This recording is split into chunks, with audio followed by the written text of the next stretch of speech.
it's not just that people of faith can have their views, it's that they need the space to act on their conscience. That is what faith is about. Jeb Bush. His father was a wimp, his brother was a simpleton. What family trait do you suppose he inherited? Let's do this.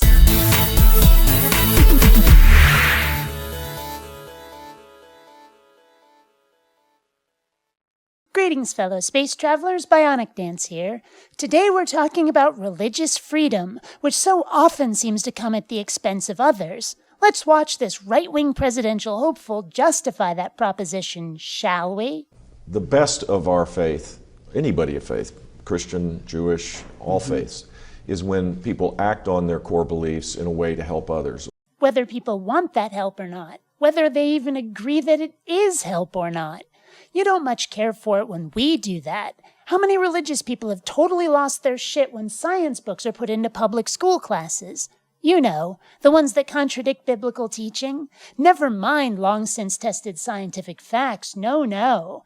Well, that's the kind of help you lot have been trying to provide. It's unhelpful, it's unwelcome, and you really should knock it off. Kind of like now. Thanks. You have Hillary Clinton saying that people of faith kind of need to get over it as it relates to abortion. Right. They need to put aside their views. We shouldn't ever let that happen. People ought to be able to express their faith, but also act on it in the public square. And you know what? I agree. Go right ahead. Act on it in the proverbial public square. Preach your message all you like. Try to convince people all you like. But that's not all you do, is it? No, you try to have laws passed to enforce your beliefs, and that's where you need to get over it. You scream bloody murder over making flowers and cakes for homosexual weddings, but you think that everybody should be forced to obey your views on their reproductive system. And you don't see the hypocrisy there? Is live and let live truly so difficult for you? Well, that is curious because this conscience that you talk about, this comes up with the bakers and the florists who we hear all the time about, the Christian bakers and florists who, look, this is not about serving a cupcake to someone who's gay. Of course, you have to do that, obviously. This is more about the vendor issue as it relates to, do they want to provide a service for same-sex weddings? Are you okay if they don't provide those type of services? Is that okay? Yeah, absolutely. Right. If it's based on a religious belief. If it's based on a religious belief? Really?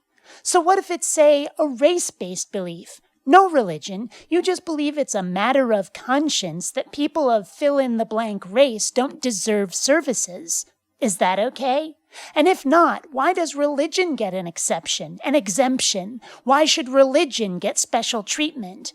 I hope you realize that one can find parts of lots of religions with racism in them. Should those people be allowed to act on their conscience? Or are you just allowed to hate on the gays thanks to your religion? It sounds to me like religion is an excuse to justify your prejudice, and there is no reason it should be allowed any more than any other kind of prejudice. Not at all. The best example is the florist in Washington State, who may lose her business because of this, and has lost a lot because of the costs of all this. She had a regular customer who came in and she would provide flowers to him, and he was going to marry his significant other, asked her to participate as a friend in the wedding to help organize it, and she thought about it and said, look, I love you, you're my friend, but I can't participate, it goes against my conscience. And if he'd only asked her to participate as a friend, she'd be well within her rights to do so.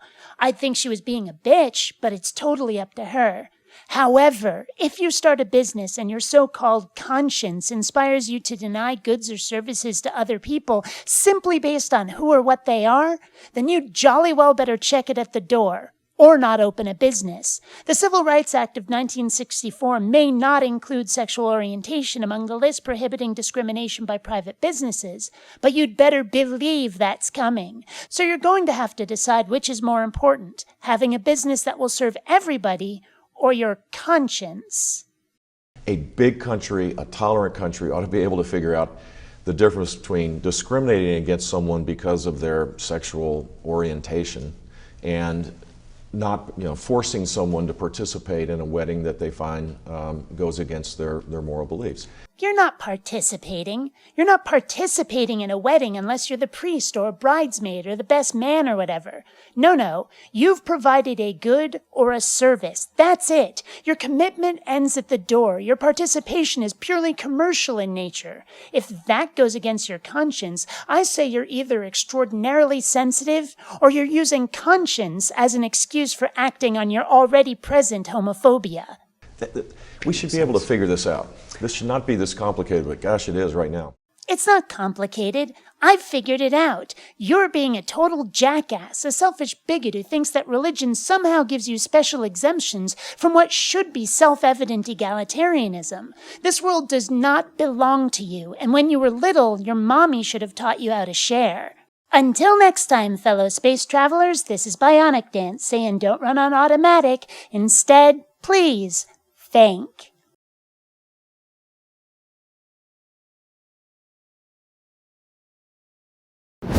Droids don't pull people's arms out of their sockets when their videos aren't rated. Bionic dances are known to do that.